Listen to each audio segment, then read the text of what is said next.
ginawa ni Lord sa amin. Kaya pasalamat.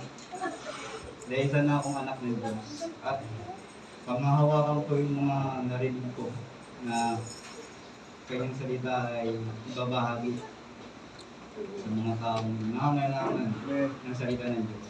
At ito yung ganun. Yun na po. Maraming salamat po kayo.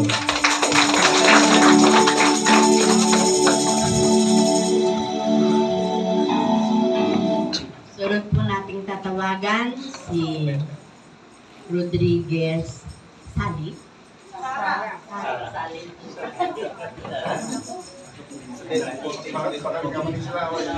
Jacket ako kasi kinakabahan ako eh.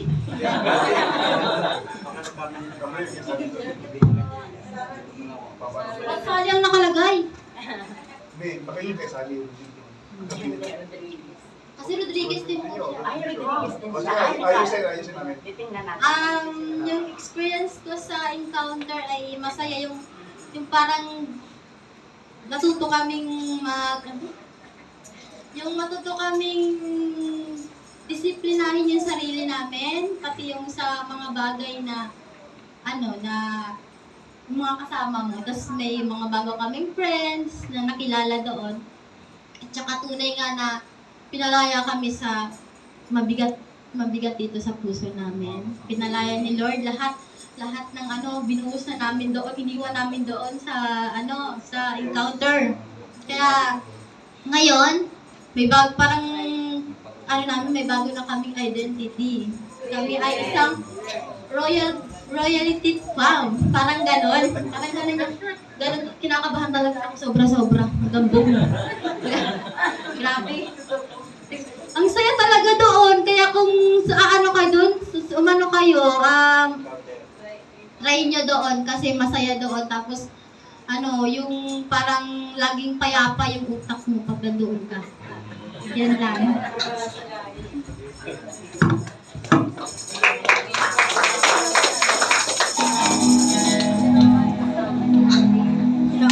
Ito ang ating huling tatawagan. Saan na yung prinsesa namin?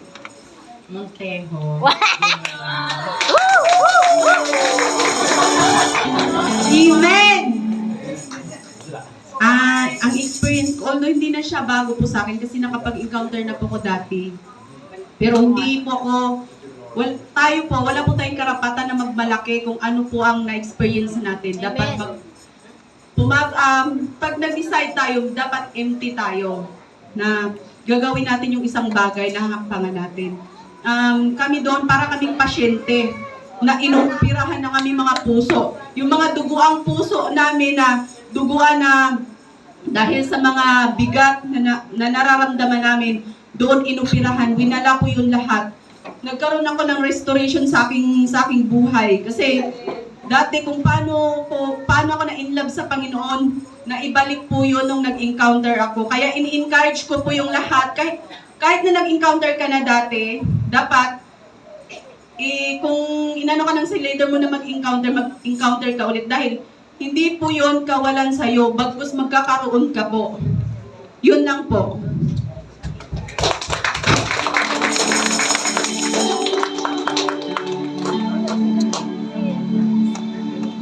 Pumasok pala si Cliente pagkatapos ng nag-encounter natin. Pumasok ng gabi. Si Clint, pumasok sa trabaho. Naka-attend na. Hello. Yan. Actually, meron po tatlo kaya lang si Clint, si Guy, at saka si Noel na nasa Pasumay yung dalawa. Hindi sila mapagkano dito, pero walo po sila. Kaya in-encourage po namin kayo na kung di po yung nakakano class, papasok ko sa encounter, maranasan niyo po. Kung yung mga senior nila, maranasan niyo rin po yun.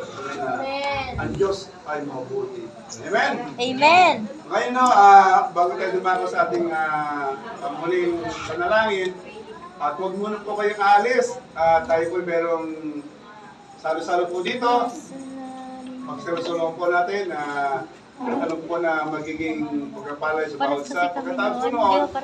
Mamaya po meron hindi po meron po tayong gagawin mga games at may parapol.